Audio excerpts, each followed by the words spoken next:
अल्लाह ताला को याद करो और ऐसे याद करो कि जैसे अपने आबाओ अजदाद को याद करते हो, मगर थोड़ा सा ज्यादा। और अल्लाह ताला को याद करने का एक ये भी तरीका है कि आप तामीरी बात करें सोसाइटी में और बेहतरी लाने के लिए बात करें।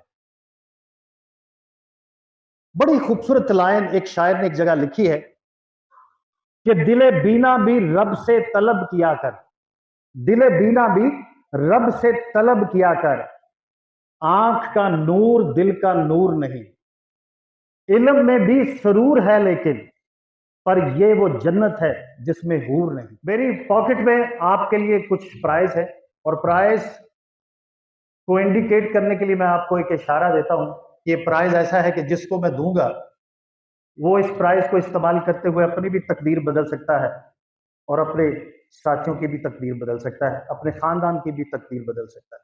तो ये मेरी पॉकेट में है, प्राइज मैं उसको दूंगा जो मेरे सवालात का जवाब देंगे।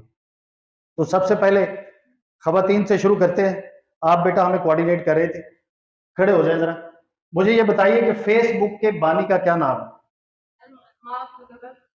Mark Zuckerberg. और मुझे ये बताइए कि prevention of electronic crime act Pakistan में कब आया? That is the point.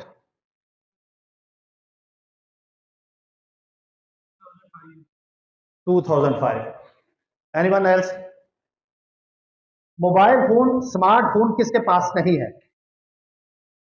उसको मैं लेके दूंगा अगर वो मुझे पैसे देगा।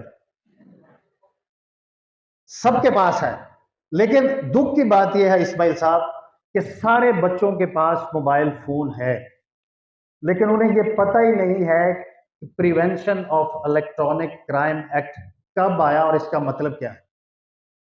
यहां से यह सारा खेल शुरू हुआ। रशियन राइटर थे, वो बाजार में जा रहे थे कि अचानक वो किसी मवाली से टकरा गए। अचानक वो किसी मवाली से टकरा गए तो मवाली ने पीछे मुड़ के देखा और एक ही सांस में बड़ी गलीज किस्म की गालियां देना शुरू कर दी। और जब उन्हें थोड़ा सा तवक्कुफ हुआ, उन्होंने थोड़ा सा सांस लिया, तो राइटर की तरफ मुंह उठा के देखा तो राइटर उनसे मुखातिब हुआ और कहने लगा कि gentleman, you haven't recognised me, I am famous writer of Russia. तो मवाली ने जब जवाब दिया, मवाली कहने लगा कि sir you haven't introduce yourself. तो राइटर कहने लगा कि since last 2 or 3 minute you are introducing yourself to me and how can I introduce my self to you. मैं आपसे अपना तारुफ कैसे करवाता कि पिछले 2 मिनट से आप अपना तारुफ करवा रहे थे मुझे कि आप किस खानदान से ताल्लुक रखते हैं, आपकी तरबियत क्या है, आपका खमीर क्या है। मेरा तारुफ, मेरे क्लब का तारुफ, मेरे दोस्तों का तारुफ अगले 30 मिनट में वही होगा जो हम आपके साथ इंटरेक्ट करेंगे, और आपका तारुफ, आपके अदारे का तारुफ वही होगा जो आप इंटरेक्ट करेंगे हमारे साथ। And hope for the best कि हमारा तारुफ भी आपके साथ अच्छा रहेगा और आपका तारुफ भी हमारे साथ अच्छा रहेगा। आज का सेशन प्लान करने के पीछे, जब भी दुनिया में कोई एक्टिविटी होती है उसके कुछ मुहर्रकात होते हैं। अल्लाह ना करे कि वो स्टोरी किसी के, आपके रिश्तेदार, किसी दोस्त के साथ रिलेट करती हो।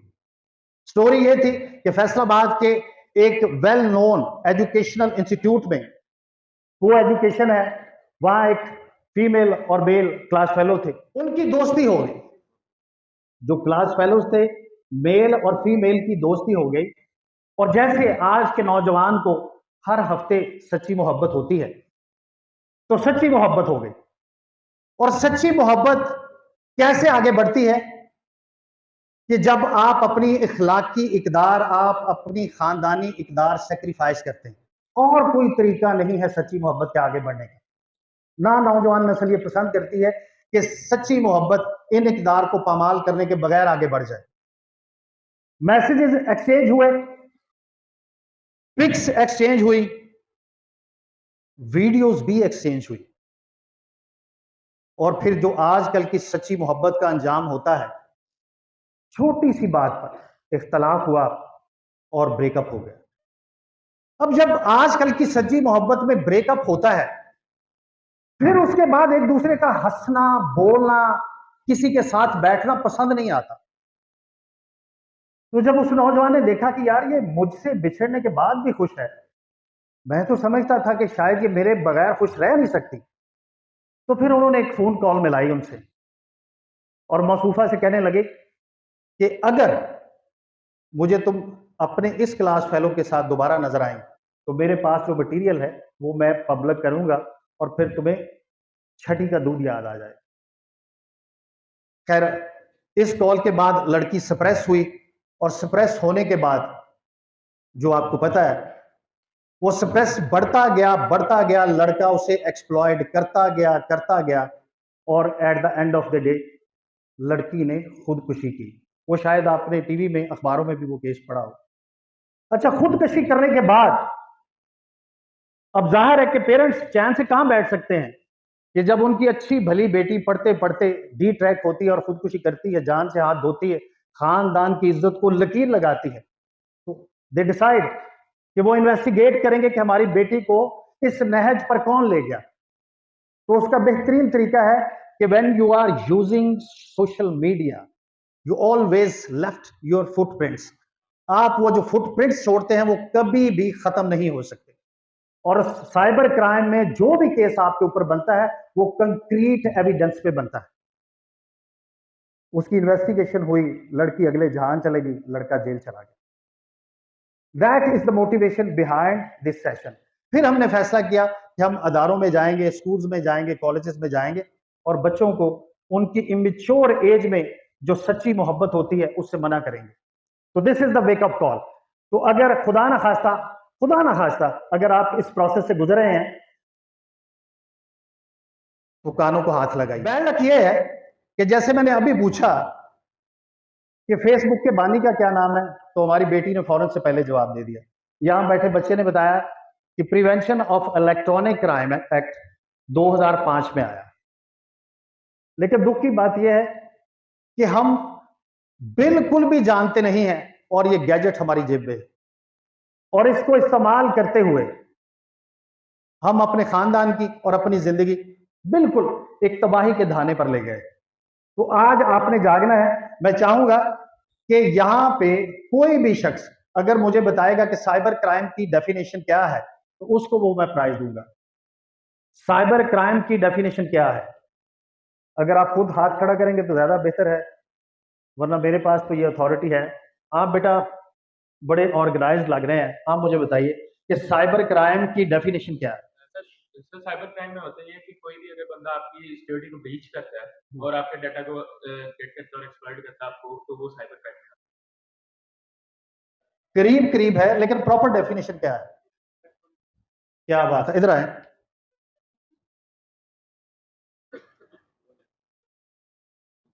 The crimes that are committed electronically. The crime that is committed using the electronic device via internet। जो भी आप इलीगल एक्टिविटी करते हैं किसी भी इलेक्ट्रॉनिक डिवाइस को यूज करते हुए, जिसमें लैपटॉप है, जिसमें मोबाइल है, जिसमें कोई भी ऐसा गैजेट है जिसको आप इस्तेमाल करते हुए आप कोई ऐसी इलीगल एक्टिविटी। ये जनाब किस दोस्त ने जवाब दिया? ये जनाब मैं आपको प्राइज दे रहा हूं जो आपकी तकदीर बदल सकता है।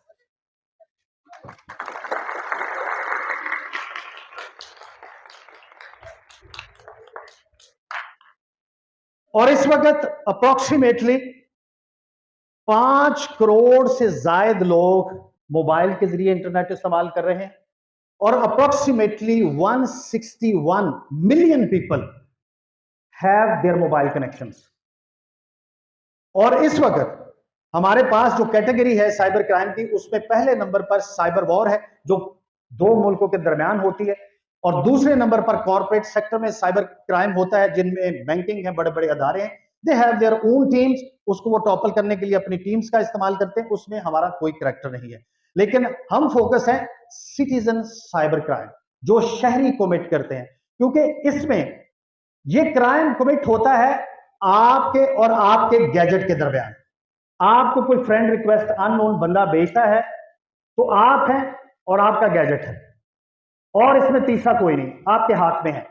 तो इसलिए हमारा फोकस है सिटीजन क्राइम एक्ट जिसमें शहरी इन्वॉल्व होते हैं। ये स्लाइड चेंज प्लीज। और हम एट द सेम टाइम सारे लोग इस वक्त दो दुनियाओं में जिंदगी गुजार रहे हैं। One is the real world and the second one is virtual world और साइबर वर्ल्ड। अब रियल वर्ल्ड में आपको सारा पता है कि अगर मैं किसी से पूछूं कि अगर आप अपने घर को महफूज बनाना चाहते हैं तो आप क्या करते हैं? गेट लगाते हैं, गेट को लॉक लगाते हैं, दीवारें ऊंची करते हैं, चौकीदार बिठाते हैं। लेकिन अगर मैं आपसे पूछूं कि जब आप साइबर वर्ल्ड में जाते हैं, जब आप साइबर वर्ल्ड का हिस्सा बनते हैं, क्योंकि इसमें इसको सोचने की जरूरत है कि एक बाप यहां पे बैठा है, मां यहां पे बैठी है, बहन भाई यहां पे बैठे हैं, टीवी देख रहे हैं, लेकिन मां बाप को अंदाजा नहीं है कि उनका बच्चा इस वक्त किसी और दुनिया में, इन साइबर वर्ल्ड, और वो भी एक दुनिया है। वहां या तो वो इंटरटेन हो रहा है, या कम्युनिकेट कर रहा है, या कोई ई कॉमर्स की एक्टिविटी कर रहा है, या कोई इंफॉर्मेशन कलेक्ट कर रहा है। तो क्या मैंने उसको पूरा बंदोबस्त दिया है कि वहां जो जराइम पेशा लोग एंटर हो गए हैं साइबर वर्ल्ड में, उनके साथ उसने कैसे टॉपल करना है? तो जैसे मैंने बताया कि इन रियल वर्ल्ड आप बहुत सारे प्रोटेक्टिव मेजर यूज करते हैं, लेकिन आप मुझे बताइएगा कि इन साइबर वर्ल्ड आपको कौन कौन से प्रोटेक्टिव मेजर्स का पता है? जी बेटा आप खड़े हो जरा। मोबाइल इस्तेमाल करते हैं ना, फेसबुक यूज करते हैं, यूट्यूब यूज करते हैं, व्हाट्सएप यूज करते हैं। आप जब कोई भी ऐप इंस्टॉल करते हैं तो उसके लिए प्रोटेक्टिव मेजर क्या इस्तेमाल करते हैं? ये इंस्टॉल का नहीं मैं पूछ रहा, प्रोटेक्टिव मेजर्स, हिफाजती इकदाम क्या करते हैं जब आप कोई भी ऐप आपके सामने आता है आप उसको इंस्टॉल करते हैं? क्या करते हैं? जी बेटा आप बोले। बेटा उसका जो TOS होता है, टर्म्स ऑफ सर्विस, क्या आपने कभी पढ़ा? क्योंकि आपके पास टाइम नहीं है। और मजे की बात यह है इस्माइल साहब, आप इन बच्चों का देखें, सब मोबाइल फोन इस्तेमाल करते हैं, और इसमें सबसे इंटरेस्टिंग बात यह है कि जब कोई भी ऐप, रिसर्च के मुताबिक एवरेज एक अमेरिकन को जब वो ऐप इंस्टॉल करता है, अगर वो सारे डिटेल से वो टर्म्स ऑफ सर्विस पढ़े तो उसको एक माह में 6000 पेज पढ़ने पड़ेंगे। ये जो आप ऐप इंस्टॉल करते हैं उनका एक खास तरीका कार है, उसको वो इतना लंबा लिखते हैं कि आपके पास टाइम नहीं होता, आप पढ़ नहीं सकते, आप अलाउ अलाउ अलाउ इंस्टॉल। और उन्हीं में कहीं लिखा होता है कि हम आपका जो मेमोरी कार्ड है उसमें जो इंफॉर्मेशन है उस तक एक्सेस हासिल कर सकते हैं। उन्हीं में लिखा होता है कि हम आपके प्राइवेट डाटा को कहीं भी इस्तेमाल कर सकते हैं, और आप अलाउ कर देते हैं। और उसके बाद बड़े दुख की बात है कि लोग ये जानते हुए भी, खलील जबरान लिखते हैं कि अगर आप खुश रहना चाहते हैं तो अपनी खुशी को राज में रखिए। लेकिन जैसे ही हम किसी होटल पर खाना खाने पहुंचे तो हमने फौरन से पहले लोकेशन भी ऑन की और वो पिक भी शेयर की। सबसे जो बेसिक इंफॉर्मेशन है किसी भी शख्स के साथ फाइनेंशियल क्राइम होने की, सोशल क्राइम होने की, वो उसकी डेट ऑफ बर्थ है, और वो हम हैप्पी बर्थडे सबसे पहले फेसबुक पर लगाते हैं। और उसका रिजल्ट ये आता है कि जो हमारा सीक्रेट है जिसके जरिए से हम एक्सप्लॉइट हो सकते हैं, वो अपने हाथों के जरिए जराइम पेशा अफराद के सुपुर्द कर देते हैं। कितने बच्चों को पता है कि अगर मैं इस शख्स की पिक, इसकी जो वॉल है उसके ऊपर कोई ऐसी पिक शेयर कर दूं, अगर किसी बैंड तंजीम की पिक शेयर कर दूं, अगर कोई स्लोगन लिख दूं, तो उसमें कितनी सजा है? नहीं पता। किसी भी ऐसी तंजीम जिसको पाकिस्तानी गवर्नमेंट ने बैन किया है उसके हक में मैं वीडियो बना के मैं पोस्ट कर दूं अपनी वॉल पे, उसकी कितनी सजा है? 7 साल उसकी सजा है, 7 साल। और अगर मैं कोई भी ऐसी नाजेबा वीडियो किसी शख्स की सोशल मीडिया पर शेयर कर दूं तो कितनी सजा है उसकी? 5 साल सजा है, और नॉन बेलेबल है, उसकी जमानत नहीं है। क्या आप जानते हैं कि जो साइबर स्टॉकिंग है, एक लफ्ज साइबर क्राइम में, साइबर स्टॉकिंग किसे कहते हैं? I don't. यानी कि मैं वैसे जिस अदारे में भी गया हूं ऐसी कोई घबराने की बात नहीं, हम इसीलिए आए कि आपको बताएं। साइबर स्टॉकिंग सोशल मीडिया पे होने वाला सबसे ज्यादा क्राइम इस वक्त दुनिया में, और इसकी सिंपल सी डेफिनेशन है कि अगर मैं आपको आपके सोशल मीडिया पे आपकी इजाजत के बगैर फॉलो करूं, आपकी इंफॉर्मेशन कलेक्ट करूं, आपको हरासा करूं, तो ये साइबर स्टॉकिंग में आता है और इसके ऊपर भी 3 साल की सजा है। साइबर बुलिंग का पता है आपको? और साइबर बुलिंग इस वक्त पाकिस्तान में अरूज पे है, दुनिया में तीसरा या चौथा मुल्क है जहां पे साइबर बुलिंग होती है। कभी आपको बेटा किसी ने फेसबुक पे, व्हाट्सएप पे कमेंट किया गलत? कर ही देते हैं। That is called cyber bullying. Cyber bullying यानी कि अगर आप किसी की वॉल पे ऐसा कमेंट करते हैं जिससे वो हर्ट होता है, जिससे उसकी इज्जत नफ्स मजरूह होती है, that is called cyber bullying. और ये भी बहुत बड़ा जुर्म है साइबर क्राइम में, इसकी भी सजा 3 साल। जब आपको कोई ऐसे मवाद के साथ एक्सप्लॉयड करे, एक तो पहली बात याद रखें कि ये बहुत ही सेफ तरीकाकार है साइबर क्राइम विंग का इसको इन्वेस्टिगेट करने का। उसमें कोई भी इंफॉर्मेशन आपकी पब्लिक नहीं की जाती। बहुत सारी बच्चियां सिर्फ इसीलिए एक्सप्लॉयड होती रहती हैं कि कहीं खुदा ना खास्ता पता लग गया तो हमारा क्या बनेगा। कुछ ऐसा नहीं होता, आपकी सारी इंफॉर्मेशन सिगा राज में रखी जाती है और आपको जो भी कोई गलत मैसेज करता है, जो भी कोई धमकी अमेज मैसेज करता है, वो कंक्रीट एविडेंस है, वो सिर्फ आपने पेश करनी है, बाकी सारा काम वो खुद करेंगे, उसको पकड़ेंगे। और तीसरी इंपॉर्टेंट बात, क्योंकि वो आपके हल्का अहबाब में होता है, आपका कोई कजन होता है, आपका कोई क्लासमेट होता है, उनकी रिकमेंडेशन है कि कभी भी आपने उससे सुलह नहीं करनी,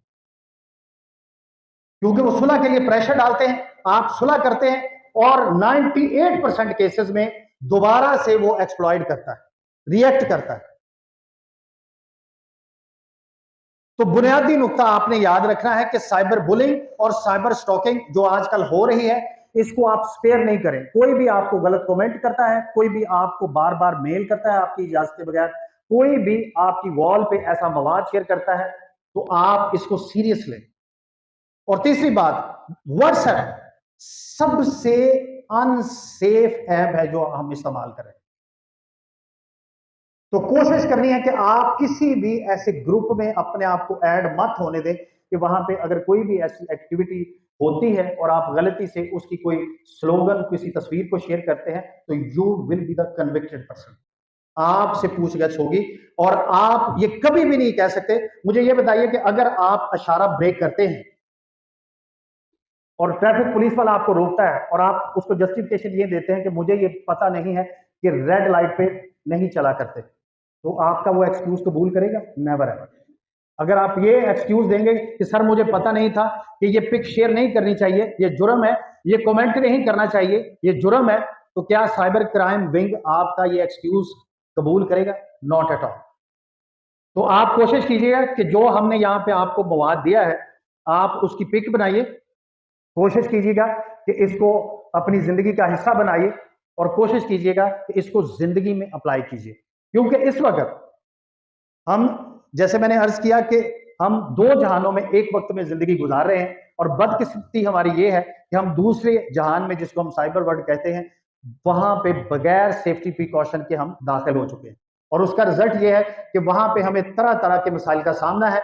वहां पे शॉपिंग के हवाले से भी हमारे साथ इश्यूज हैं, वहां पे फाइनेंशियल इश्यूज भी हैं, वहां पे सोशल इश्यूज भी हैं। और कोशिश कीजिएगा कि सोशल नेटवर्किंग में आप अपने आप को कम से कम इन्वॉल्व करें। You must know what is the difference between social networking and communication. कोई दोस्त मुझे बताएगा कि बेसिक डिफरेंस क्या है सोशल नेटवर्किंग और कम्युनिकेशन में? जी, सोशल नेटवर्किंग किसे कहते हैं?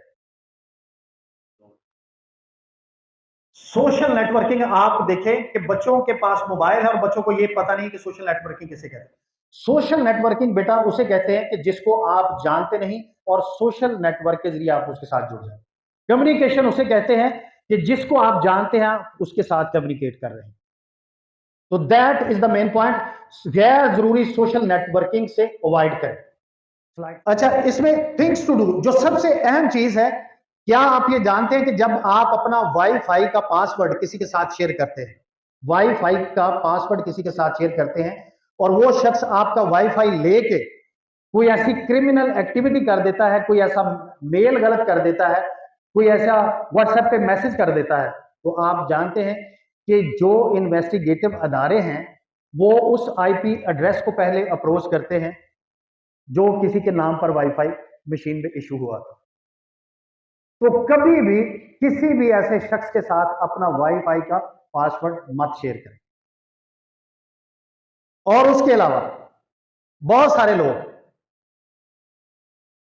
जब कोई भी अपनी पर्सनल इंफॉर्मेशन शेयर करते हैं, प्राइवेसी टूल्स में जाके, जिसमें आप फेसबुक इस्तेमाल करते हैं, जिसमें आप व्हाट्सएप इस्तेमाल करते हैं, उसके जितने भी प्राइवेसी टूल्स हैं उनको एक्टिव किए बगैर कोई भी अपनी प्राइवेट, अपनी पर्सनल इंफॉर्मेशन व्हाट्सएप पे, फेसबुक पे मत शेयर करें, क्योंकि 90% केस वहां से ही जनरेट होते हैं कि जहां आपने अपनी बेसिक इंफॉर्मेशन शेयर की होती है और वो कोई हैकर वहां से उठाता है और फिर उसके बाद आपका चेहरा, आपकी इंफॉर्मेशन, आपकी पिक, आपकी वीडियो उसको मॉडिफाई करता है और फिर आपको एक्सप्लॉइट करने के लिए इस्तेमाल करता है।